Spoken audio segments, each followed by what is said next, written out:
বাংলাদেশে জাতিসংঘের মানবাধিকার অফিসের কোনো প্রয়োজন নেই। ইতিহাস ঘাটলে দেখা যায় যেখানে মানবাধিকার কমিশনের অফিস স্থাপিত হয় তারা এখানে বসে অভ্যন্তরীণ বিষয়ে নাক গলিয়ে মানুষের মধ্যে বিভাজন সৃষ্টি করে দেশের স্বাধীনতা সার্বভৌমত্ব ধ্বংস করে। যখন আফগানিস্তানে 2 লক্ষ মা বোনদেরকে শহীদ করা হলো তখন মানবাধিকার কমিশন কোথায় ছিল? ইরাকে যখন গণহত্যা চালানো হয়েছিল তখন এই তথাকথিত মানবাধিকার কোথায় ছিল?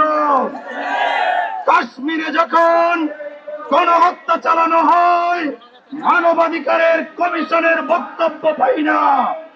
আরাকানে যখন রোহিঙ্গা মুসলিম ভাই বোনদের শহীদ করা হয় এই মানবাধিকার কমিশনের খুঁজে পাওয়া যায় না।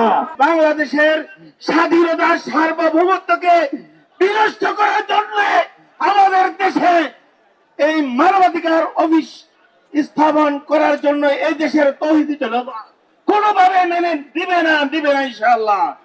সংগ্রামী তৌহিদি জনতা, পরিষ্কার ভাষায় বলে দিতে চাই, আমাদের পাশের দেশ ইন্ডিয়া, পাকিস্তান, ইংল্যান্ড, পাকিস্তান, নেপাল, তারপরে ভুটান, তারপরে রয়েছে আপনার মায়ানমার, শ্রীলঙ্কা, কোন দেশে জাতিসংঘের মানবাধিকার অফিস নেই। আজকে বাংলাদেশে কেন জাতিসংঘের মানবাধিকার অফিস স্থাপন করতে যাচ্ছে?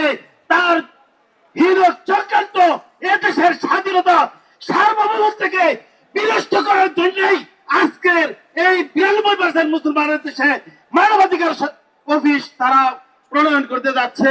আমরা তার তীব্র প্রতিবাদ জানাচ্ছি। অন্তর্বর্তী সরকারের কাজ ছিল পতিত ফ্যাসিস্টের বিচারের আওতায় আনা, সেদিকে অগ্রসর না হয়ে পশ্চিমা সহযোগিতায় বাংলাদেশের স্বাধীনতা সার্বভৌমত্ব নিয়ে খেলা শুরু করেছেন। পরিষ্কার জানা থাকা দরকার, অতীতে ব্রিটিশরা 200 বছর আমাদেরকে দাবিয়ে রাখতে পারে নাই।